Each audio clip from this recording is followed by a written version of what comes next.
Grant Hill. I'm Brian Anderson. Allie LaForce on the sidelines. Coming into that one, honestly, they were hoping to pull off an upset, but the talent differential was just too much to overcome. You had the sense that they expected that result. Once they dug themselves into a hole, I thought they let go of the rope. And he was fouled while in the act of shooting, so he'll take 2 free throws. And this is a tough time of the season, Graham. A few months in, with a few months to go. Yeah, B.A. You know, for the players, this is when they start to feel the grind of the regular season. A lot of the guys are dealing with nagging fatigue or mental weariness. Back to Edwards. To the right side. Stolen by Ball. And they're pushing it up. The finish! And he hammers it home to polish off the break. Transition basketball, the most reliable way to generate easy looks.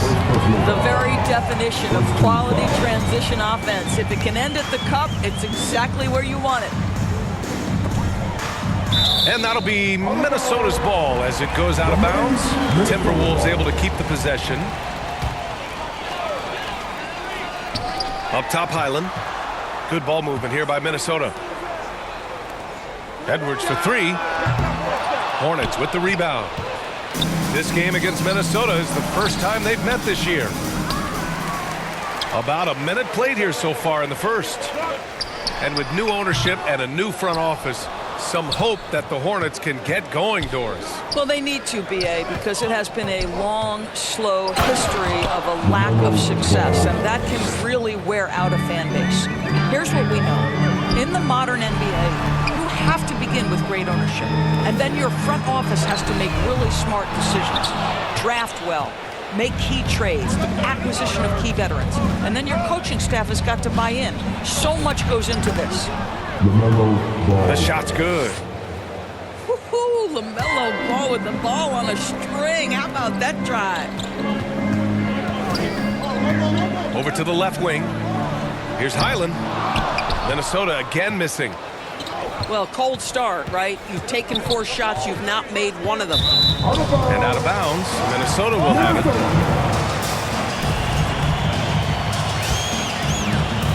And the first quarter of action, 2 minutes in. Right wing to stop the run.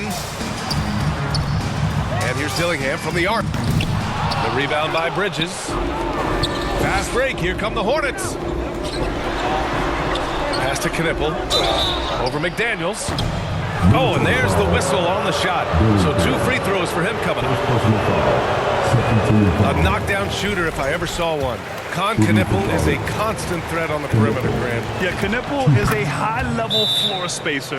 He has a great feel for the game and makes solid reads.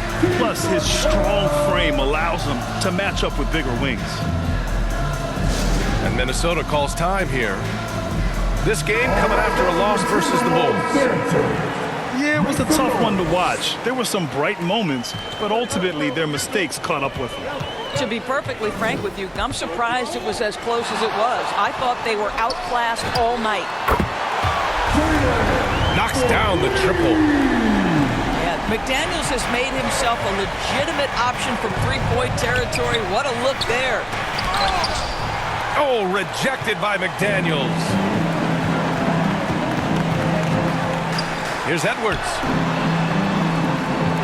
Left side, Highland. Out to the right wing. Launches it from deep. And another 3 from Minnesota. Boy, what a good-looking stroke. Ready on the catch, Anthony Edwards. That jumper is nice. And stolen by Edwards. Pass to Highland. Here's Dillingham. McDaniels from long range. The kick out to Edwards. Back to Highland. From downtown. Man, miss after miss for him. When you're having a quarter like this, the only beneficiary is the defense. First personal foul. First quarter of play and just over 3.5 minutes in. And he commits the intentional foul.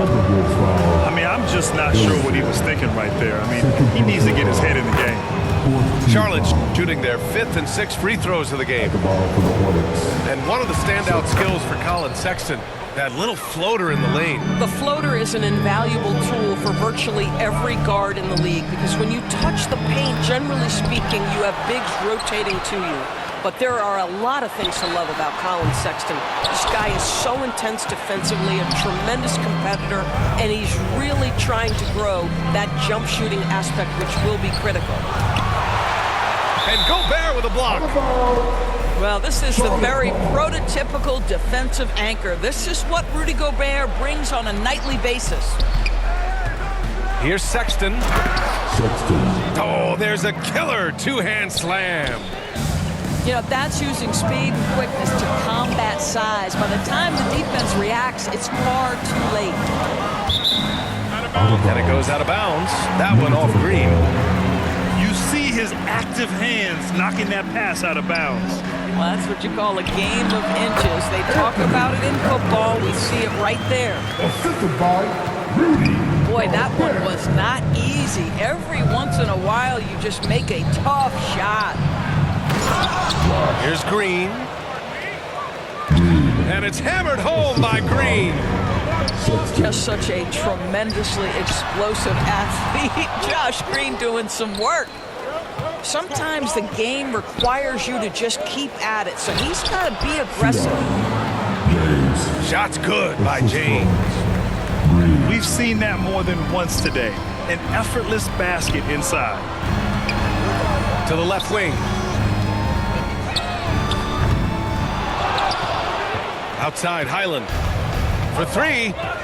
Not going to go that time. Sexton, the open look. And so it's Charlotte finishing the quarter with an 8-point lead. They're communicating well.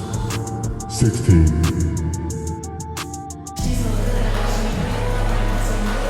And thanks again for tuning in. If you're just joining us, we've played through 1 quarter of action so far. And a moment here to take a look at the scoring breakdown for the Hornets. Well, guys, early on, they're driving the lane constantly, using their quickness to gain an advantage. Look at their points off penetration. Yeah, and their assertiveness in the paint so far tonight has been impactful. They're really making it hard for the interior defense. All right, we've now got our 2K insider, Shams Charania, on the line. He's got a special report. Shams, it's all yours. Well, a new ownership group taking over for the Timberwolves, there remains a commitment to continuity on the basketball side. And while creating a replacement for the league's second oldest arena is a priority, they've made it clear their commitment is to remain in Minnesota. You'd love to hear it.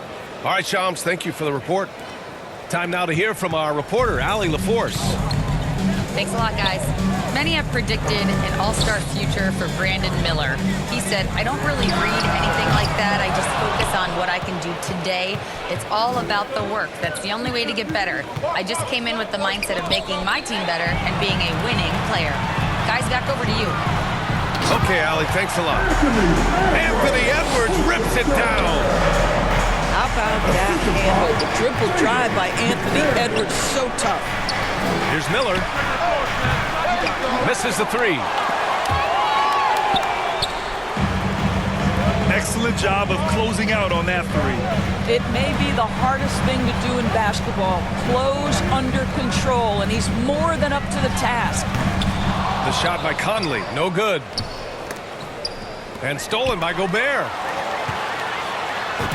Finished off the break. Charlotte leading by 3.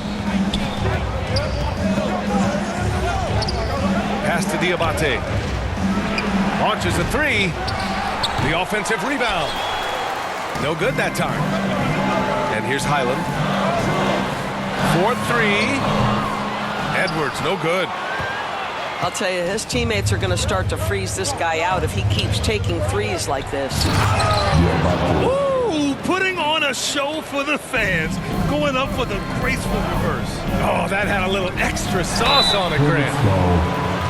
Well, Brandon Miller has proven himself as a multi-positional player, Doris. He has, and in this era of positionless basketball, Brandon Miller is a guy who can fit in a lot of different systems. He can shoot the jump shot. He can play face-up off the bounce. You can use your size to overpower guards in a mismatch. A lot to like with Brandon Miller. Anthony Edwards is a 3-level scorer. He can beat you in a lot of ways, and he's extremely confident when the game is hanging in the balance. Three-pointer, no good. And here's Bridges. He'll bring it up for the Hornets. They lead by 4. It's off to Washington after this one, where they will face the Wizards. Minnesota with the ball.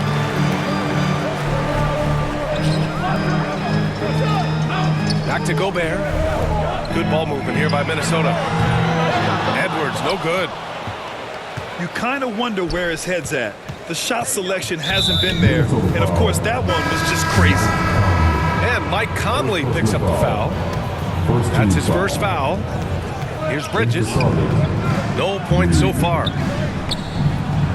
And there's the slam dunk to finish it off. Well, boy, Miles Bridges showing you that he's not just a scorer. How about that pass and setup? Timberwolves trail by 6. McDaniels from long range. He drops it from range. McDaniels got 6. The defense really fell apart there. You can't afford to leave them all alone at the arc.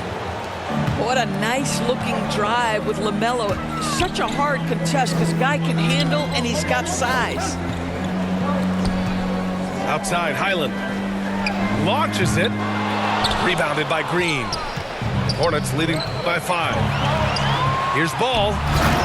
Ball hand delivers it on the fast break. Well, this is how you finish in transition. LaMelo Ball being rewarded for the hustle. Pass to Conley.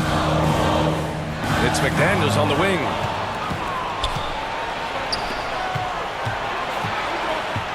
There's 42 seconds left in the first half. Almost inescapable, that 7'9" wingspan. Send it back, big Rudy Gobert. He just brings a great feel for the game at the offensive end. Down low. And the basket by Bridges. And the Hornets lead by 7. Man, that's now 10 straight points in the paint.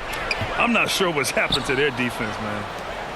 Just 1 second separating the shot clock and the game clock. Pass to Edwards.